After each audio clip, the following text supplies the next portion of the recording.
Hi everyone. അപ്പോൾ ഇന്ന് നമ്മൾ നോക്കാനായിട്ട് പോകുന്നത് യ ധർത്തി ഹെ ഉസ് കിസാൻ കി എന്നുള്ള കവിതയാണ്.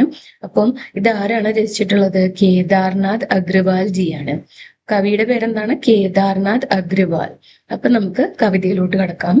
യ ധർത്തി ഹെ ഉസ് കിസാൻ കി ജോ बैलों के कंधों पर बरसात घाम में जुआ भाग्य का रख देता है.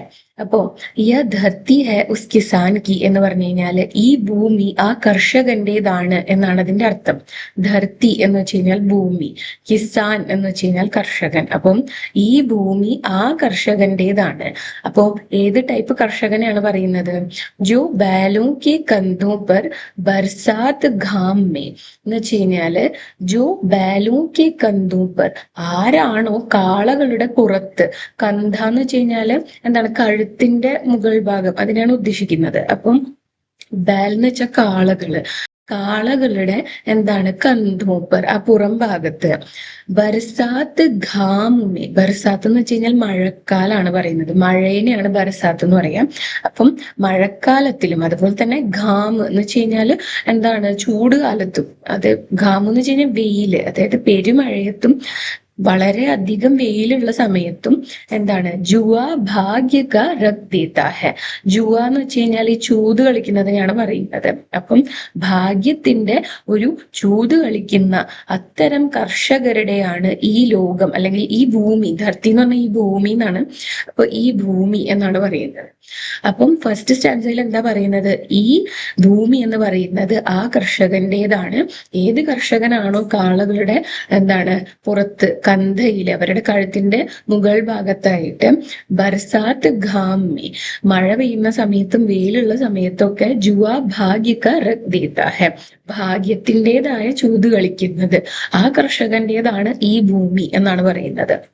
അപ്പൊ ചൂത് കളിക്കുക എന്ന് പറയുമ്പോൾ ഉദ്ദേശിക്കുന്നത് ഇപ്പം നമ്മള് ഇതുപോലെ പൈസയൊക്കെ വെച്ചിട്ട് ഭാഗ്യത്തിന് ഡിപ്പെൻഡ് ചെയ്തിട്ട് അതിനെ എന്താണ് ഇരട്ടിയും നാലിരട്ടിയൊക്കെ ആക്കാൻ വേണ്ടിയിട്ട് ആളുകൾ ചീട്ട് കളിക്കുക, അങ്ങനെ അങ്ങനെ കുറെ കാര്യങ്ങൾ ചെയ്യും. അതുപോലെ കർഷകര് അവരുടെ എഫേർട്ട് വെച്ചിട്ടാണ്, അവരുടെ ഭാഗ്യത്തില് വിശ്വസിച്ചിട്ട് അവര് ജോലി ചെയ്യുന്നു, രാവും പകലും ഇല്ലാതെ. എന്താണ്? അതുപോലെ തന്നെ മഴയാണോ വെയിലാണോ എന്നൊക്കെ നോക്കാതെ അവർ ജോലി ചെയ്യുന്നു. അങ്ങനെ ജോലി ചെയ്യുന്ന കർഷകരുടേതാണ് ഈ ധർത്തി, ഈ ഭൂമി എന്നാണ് പറയുന്നത്. പിന്നെ ഖൂൻ ചാട്ടി ഹുയി വായുമേ പാനി ഉസി ഖേത് കെ ഭീതർ ദൂർ കലേജെ തക് ലേ ജാക്കർ ജോത് ഡാൽത്ത ഹെ മിട്ടി കോ. അടുത്തതായിട്ട് എന്താ പറയുന്നത്? ഖൂൻ ചാട്ടി ഹുയി വായുമേ എന്ന് വെച്ച് കഴിഞ്ഞാല് രക്തം വറ്റിപ്പോകുന്ന കാറ്റില്, അതായത് ചില സമയത്ത് കാറ്റ് എന്നൊക്കെ പറഞ്ഞു കഴിഞ്ഞാൽ ഭയങ്കര ഡ്രൈ ആയിട്ടുള്ളതായിരിക്കും.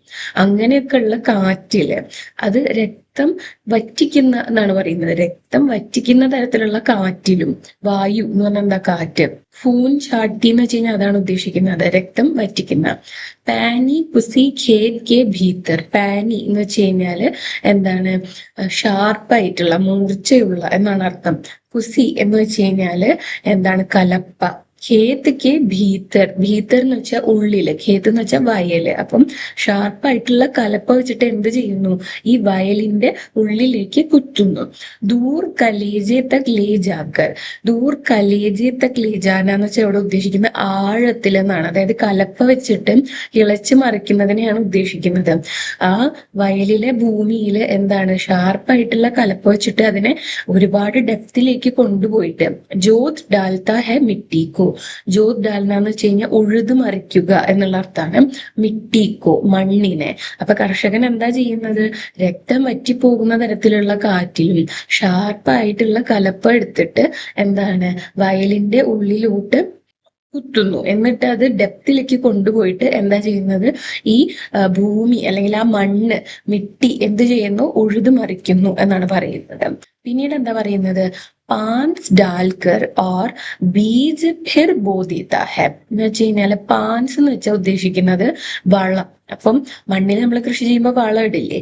അങ്ങനെ പാൻസ് ഡാൽക്കർ എന്ന് പറഞ്ഞാൽ വളം ഇട്ടിട്ട്, മണ്ണില് വളം ഇട്ടിട്ട്, ഓർ ബീജ് ഫിർ ബോ ദേത്താ ഹെ, എന്നിട്ട് എന്താ ചെയ്യുന്നത്? ബീജ് എന്ന് വെച്ചാൽ വിത്ത്, ഫിർ ബോ ദേത്താ ഹെ എന്ന് വെച്ചാൽ വീണ്ടും വിതയ്ക്കുന്നു. ബോന എന്ന് വെച്ച് കഴിഞ്ഞാൽ വിതയ്ക്കുക എന്നാണ്.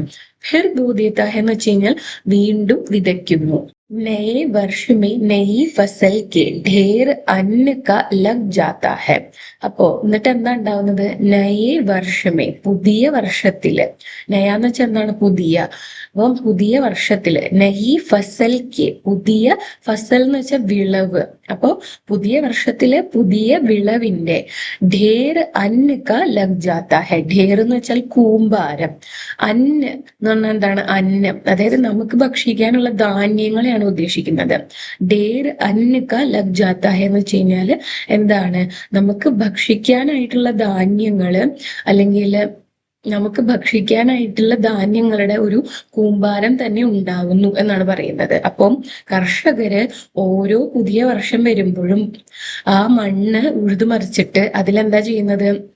വളമൊക്കെ ചേർത്തിട്ട് പുതിയ പുതിയ വിത്തുകൾ പാകുന്നു. എന്നിട്ട് എന്താണ്? അന്നം ഉൽപ്പാദിപ്പിക്കുന്നു എന്നാണ് പറയുന്നത്. ധാന്യങ്ങളുടെ ഒരു കൂമ്പാരം തന്നെ ഉണ്ടാക്കുന്നു എന്നാണ് പറയുന്നത്.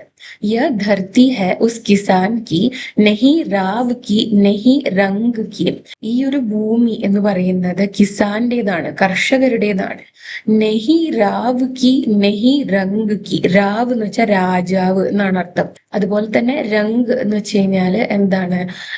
ദരിദ്രരായിട്ടുള്ള ആളുകളെയാണ് ഉദ്ദേശിക്കുന്നത്. അപ്പോ ഈ ഒരു ധർത്തി, ഈ ഒരു ഭൂമി എന്ന് പറയുന്നത് രാവിന്റെ, അതായത് രാജാവിന്റെയോ അല്ലെങ്കിൽ റംഗ് ദരിദ്രരായ ജനങ്ങളുടെയോ ഒന്നും അല്ല എന്നാണ് പറയുന്നത്. നഹി കിസിക്ക്, നഹി കിസിക്ക്, ഇങ്ങനെയുള്ള ആരുടെയും അല്ല.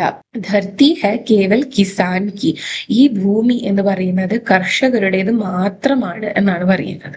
നെക്സ്റ്റ് സ്റ്റാൻസ നോക്കുകയാണെന്നുണ്ടെങ്കിൽ, യഹ് ധർത്തി ഹെ ഉസ് കിസാൻ की जो मिट्टी का पूर्ण पार की, जो मिट्टी के संग साथ ही തപ്കർ ഗൽക്കർ മർക്കർ ഖപാ രഹാ ഹെ ജീവൻ അപ്ന. അപ്പം അടുത്തതായിട്ട് പറയുന്നത് എന്താണ്? ഈ ഭൂമി എന്താണ്? കേവലം കർഷകരുടേതാണ്. ജോ മിട്ടി കാ പൂർണ്ണ പാർഖി. പാർഖി എന്ന് വെച്ച് കഴിഞ്ഞാൽ പരീക്ഷകൻ എന്നൊക്കെ ഉള്ള അർത്ഥമാണ്. അതായത് ആ മണ്ണിൽ എന്തൊക്കെ വേണം വേണ്ട എന്നൊക്കെ നോക്കി മനസ്സിലാക്കുന്ന വ്യക്തി എന്നുള്ള അർത്ഥത്തിലാണ് ഉദ്ദേശിക്കുന്നത്. അപ്പം അങ്ങനെ മണ്ണിന്റെ ഓരോ കാര്യങ്ങളും അറിയുന്ന കർഷകരുടേതാണ് ഈ ഒരു ഭൂമി എന്ന് പറയുന്നത്. ജോ മിട്ടി കെ സംഗ് സാത്ത് ഹി. മിട്ടി കെ സംഗ് സാത്ത് എന്ന് വെച്ച് കഴിഞ്ഞാൽ എന്താണ്? മണ്ണിനോടൊപ്പം തന്നെ. തപ്കർ, തപ്ന എന്ന് വെച്ച് കഴിഞ്ഞാൽ കത്തുക. അപ്പോ ഈ മണ്ണിനോടൊപ്പം തന്നെ എന്തൊക്കെയാണ് കർഷകൻ ചെയ്യുന്നത്? തപ്കർ, അതായത് കത്തിയിട്ട്. ഗൽക്കർ, ഗൽന എന്ന് വെച്ച് കഴിഞ്ഞാൽ ഉരുകുക, അങ്ങനെ ഉരുകിയിട്ട്. മർക്കർ, മരിച്ചിട്ട്. ഖപാ രഹാ ഹെ ജീവൻ അപ്ന. ഖപാ രഹാ ഹെ എന്ന് വെച്ച് കഴിഞ്ഞാൽ സ്പെൻഡ് ചെയ്യുക എന്നുള്ള അർത്ഥമാണ്. അതായത് തന്റെ ജീവിതം അങ്ങനെയാണ് ചിലവഴിക്കുന്നത്. എങ്ങനെ? കർഷകര് മണ്ണിന്റെ ഓരോ കാര്യങ്ങളും അറിയുന്ന വ്യക്തികളാണ്. മണ്ണിനോടൊപ്പം തന്നെ അതില് കത്തിയിട്ട്, അതില് അലിഞ്ഞിട്ട്, അതിനോടൊപ്പം മരിച്ചിട്ട് എന്താണ്? തന്റെ ജീവിതം തീർക്കുകയാണെന്നാണ് പറയുന്നത്. അതായത് അവരുടെ ജീവിതത്തിലെ ഭൂരിഭാഗം സമയവും ഈ മണ്ണുമായി ബന്ധപ്പെട്ടിട്ടുള്ള രീതിയിലാണ് പോകുന്നത്. ആ മണ്ണിനെ നല്ല രീതിയിൽ ഉപയോഗിച്ച് നല്ല വിളവുണ്ടാക്കാനായിട്ട് അവർ അത്രയും വർക്ക് ചെയ്യുന്നുണ്ട് എന്നുള്ളതാണ് ആ ഒരു സ്റ്റാൻസയിൽ നിന്ന് മനസ്സിലാക്കുന്നത്. പിന്നെന്താണ്? ദേ ഗ്രഹാ ഹെ മിട്ടി മേ സോനെ കാ സപ്ന. ഇങ്ങനെയൊക്കെ ചെയ്തിട്ട് കർഷകർ എന്താണ് ചെയ്യുന്നത്? ദേ ഗ്രഹാ ഹെ മിട്ടി മേ സോനെ കാ സപ്ന. അതായത് മണ്ണിൽ നിന്നും സ്വർണം ഉണ്ടാക്കാനായിട്ടുള്ള സ്വപ്നം കാണുകയാണ് അവർ ചെയ്യുന്നത്. അപ്പോ സ്വർണത്തിന്റെ സ്വപ്നം എന്ന് വെച്ച് കഴിഞ്ഞാൽ ഉദ്ദേശിക്കുന്നത് അതിൽ നിന്നൊരു അഭിവൃദ്ധി ഉണ്ടാക്കുക എന്നുള്ളതാണ്. സ്വർണം ഉണ്ടാക്കുക എന്ന് പറഞ്ഞാൽ ലിറ്ററലി സ്വർണം ഉണ്ടാക്കുക എന്നല്ല, മണ്ണിൽ നിന്ന് സ്വർണം ഉണ്ടാക്കുക എന്ന് പറയുമ്പോൾ നല്ല വിളവ് ഉണ്ടാക്കുക എന്നുള്ള അർത്ഥമാണ്. അപ്പം അങ്ങനെ ഒരു അഭിവൃദ്ധി ഉണ്ടാകുന്ന കാലത്തെ കുറിച്ചിട്ടുള്ള സ്വപ്നമാണ് അവര് ഈ മണ്ണിൽ ഇത്രയും ജോലികൾ ചെയ്യുന്ന സമയത്തൊക്കെ കാണുന്നത്. മിട്ടി കി മഹിമ ഗാത്ത ഹെ. മണ്ണിന്റെ മഹിമയെ കുറിച്ച് വാഴ്ത്തിപ്പാടുന്നു. मिट्टी के ही अंतस्थल में अपने तन की खाद मिलाकर मिट्टी को जीवित रखता है. അപ്പോ മിട്ടി കെ ഹി അന്തസ്ഥൽ എന്ന് വെച്ച് കഴിഞ്ഞാല് ഈ മണ്ണിന്റെ തന്നെ ഉള്ളില്. അന്തസ്ഥൽ എന്ന് വെച്ച് കഴിഞ്ഞാൽ ഭീതർ എന്നൊക്കെ വെച്ച് കഴിഞ്ഞാൽ ഉള്ളിൽ എന്നുള്ള അർത്ഥം തന്നെയാണ്. അപ്പം മിട്ടി കെ ഹി അന്തസ്ഥൽ എന്ന് വെച്ച് കഴിഞ്ഞാല് മണ്ണിന്റെ ഉള്ളിൽ തന്നെ. അപ്പിനെ തൻ കി ഖാദ് മിലാക്കർ, തന്റെ ശരീരത്തിന്റെ വളം ചേർത്തിട്ട്. തൻ എന്ന് വെച്ച് കഴിഞ്ഞാൽ ശരീരം, ഖാദ് എന്ന് വെച്ച് കഴിഞ്ഞാൽ വളം, മിലാക്കർ എന്ന് വെച്ച് കഴിഞ്ഞാൽ ചേർത്തിട്ട്, മിട്ടി കോ ജീവിത് രക്താ ഹെ എന്താണ് ആ ഒരു മണ്ണിനെ ജീവനുള്ളതാക്കി വെക്കുന്നു. ജീവിത് രക്ന എന്ന് വെച്ച് കഴിഞ്ഞാൽ എന്താണ് ജീവനുള്ളതാക്കി വെക്കുക. ഖുദ് ജീത്ത ഹെ എന്നിട്ട് അങ്ങനെയാണ് ജീവിക്കുന്നത്. ഖുദ് എന്ന് വെച്ചാൽ സ്വയം ജീവിക്കുന്നു. യ ധർത്തി ഹെ ഉസ് കിസാൻ കി ഈ ഒരു ധർത്തി എന്ന് പറയുന്നത് അത്തരം കർഷകരുടേതാണ്. അതായത് ഇവിടെ ഉദ്ദേശിക്കുന്നത് എന്താന്ന് വെച്ച് കഴിഞ്ഞാല് കർഷകരുടെ ജീവിതം എപ്പോഴും മണ്ണുമായി ബന്ധപ്പെട്ടിട്ടുള്ളതാണ്. ആ മണ്ണുമായിട്ട് ആണ് അവരുടെ എല്ലാ കാര്യങ്ങളും നടക്കുന്നത്. അങ്ങനെയാണ് ഈ മണ്ണുമായിട്ടുള്ള ബന്ധത്തിലാണ് അവരുടെ ജീവിതം തന്നെ മുന്നോട്ട് കൊണ്ടുപോകുന്നത്. എന്നിട്ട് അവർ ഇത്രയും കഷ്ടപ്പെടുന്ന സമയത്ത് അവർ മണ്ണിൽ നിന്ന് സ്വർണം ഉൽപ്പാദിപ്പിക്കുന്നതായിട്ട്, അതായത് അഭിവൃദ്ധി കൊണ്ടുവരുന്നതിനെ കുറിച്ചിട്ടുള്ള സ്വപ്നമാണ് കാണുക. എന്നിട്ട് ഈ മണ്ണിനെ കുറിച്ചിട്ടുള്ള വാഴ്ത്തിപ്പാടലുകളൊക്കെ നടത്തും. പിന്നെ മണ്ണിന്റെ ഉള്ളില് എന്താ ചെയ്യുന്നത്, അപ്പനീ തനിക്ക് ഖാദ് മിലാക്കർ ഇവിടെ ശരീരത്തിന്റെ വളം ചേർത്തിട്ട് എന്ന് വെച്ചാൽ ഉദ്ദേശിക്കുന്നത് അവര് ഹാർഡ് വർക്ക് ചെയ്തിട്ട് അവരത്രയും പരിശ്രമിച്ചിട്ട് എന്നുള്ള അർത്ഥമാണ്. മിട്ടിക്കോ ജീവിത് രക്ത ഹെ മണ്ണിനെ എന്താണ് ജീവനോടെ വെക്കുന്നു. മണ്ണിനെ ജീവനോടെ വെക്കുക എന്ന് പറയുമ്പോൾ എന്താണ് അവരവിടെ കൃഷി ചെയ്യുന്ന എല്ലാ സാധനങ്ങളും നല്ല രീതിയിൽ വിളവുണ്ടാക്കുന്ന രീതിയിലാക്കി മാറ്റുന്നു എന്നുള്ളതാണ്. ഖുദ് ജീത്ത ഹെ യ ധർത്തി ഹെ ഉസ് കിസാൻ കി അങ്ങനെയാണ് അവർ ജീവിക്കുന്നത് ഈ കാര്യങ്ങളൊക്കെ ചെയ്തിട്ട്. അങ്ങനെയുള്ള കർഷകരുടേതാണ് ഈ ഒരു ഭൂമി എന്നാണ് പറയുന്നത്. അപ്പോ വീഡിയോ അവസാനിപ്പിക്കുന്നതിന് മുൻപായിട്ട് കവിനെ കുറിച്ച് എന്താണ് തന്നിട്ടുള്ളത് നോക്കാം. ടെക്സ്റ്റില് കേദാർനാഥ് അഗ്രവാൾ ജനിച്ചത് 1 ഏപ്രിൽ 1911 അദ്ദേഹം അന്തരിച്ചത് 22 ജൂൺ 2000 കേദാർനാഥ് അഗ്രവാൾ का जन्म उत्तर प्रदेश में हुआ. അദ്ദേഹം ഉത്തർപ്രദേശിലാണ് ജനിച്ചത്. उन्होंने जन साधारण के जीवन की गहरी और व्यापक संवेदना को अपनी कविताओं में मुखरित किया. അതായത് അദ്ദേഹം സാധാരണ ജനങ്ങളുടെ അവരെ കുറിച്ചിട്ടുള്ള അവരുടെ ജീവിതത്തെ കുറിച്ചിട്ടുള്ള എന്താണ് ഗഹരി ഓർ വ്യാപക് സംവേദന എന്ന് വെച്ച് കഴിഞ്ഞാല് ഡീപ്പായിട്ടുള്ള വ്യാപകമായിട്ടുള്ള സംവേദന എന്ന് വെച്ച് കഴിഞ്ഞാല് അങ്ങനെയുള്ള സാധാരണ ആളുകളുടെ ജീവിതത്തിലെ ഇമോഷൻസ് ഒക്കെയാണ് അദ്ദേഹം അദ്ദേഹത്തിന്റെ രചനകളിലൂടെ തന്റെ കവിതകളിലൂടെ കാണിച്ചിട്ടുള്ളത് എന്നാണ് പറയുന്നത്. ഇപ്പൊ ഇവിടെ തന്നിട്ടുള്ള കവിത തന്നെ നോക്കുകയാണെന്നുണ്ടെങ്കിൽ കർഷകരുടെ ജീവിതത്തിൽ ഉണ്ടാകുന്ന ഓരോ കാര്യങ്ങളെ കുറിച്ചും വളരെയധികം ഡെപ്തിൽ അദ്ദേഹം എഴുതിയിട്ടുണ്ട്. फूल नहीं रंग बोलती है, अपूर्वा पहला पानी, मजदूर का जन्म, बसंती हवा, आज नदी बिल्कुल उदास थी आदि उनकी प्रमुख रचनाएं हैं. അദ്ദേഹത്തിന്റെ കുറച്ച് ഫേമസ് ആയിട്ടുള്ള കൃതികളാണ് ഇവിടെ തന്നിട്ടുള്ളത്. വേ സോവിയറ്റ് ലാൻഡ് നെഹ്റു പുരസ്കാർ, സാഹിത്യ അക്കാദമി പുരസ്കാർ, മാഥിലി ശരൺഗുപ്ത് പുരസ്കാർ ആദി സെ സമ്മാനിത് ഹെ.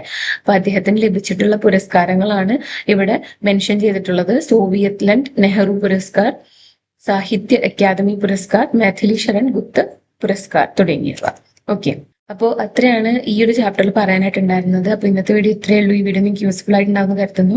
യൂസ്ഫുൾ ആയിട്ടുണ്ടെങ്കിൽ വീഡിയോ ലൈക്ക് ചെയ്യുക, ഷെയർ ചെയ്യുക, ചാനൽ സബ്സ്ക്രൈബ് ചെയ്യുക. അതുപോലെ തന്നെ നിങ്ങളുടെ സജഷൻസ് എന്നെ കോമെന്റ്സിൽ എഴുതി അറിയിക്കുക കേട്ടോ. Thanks for watching the video.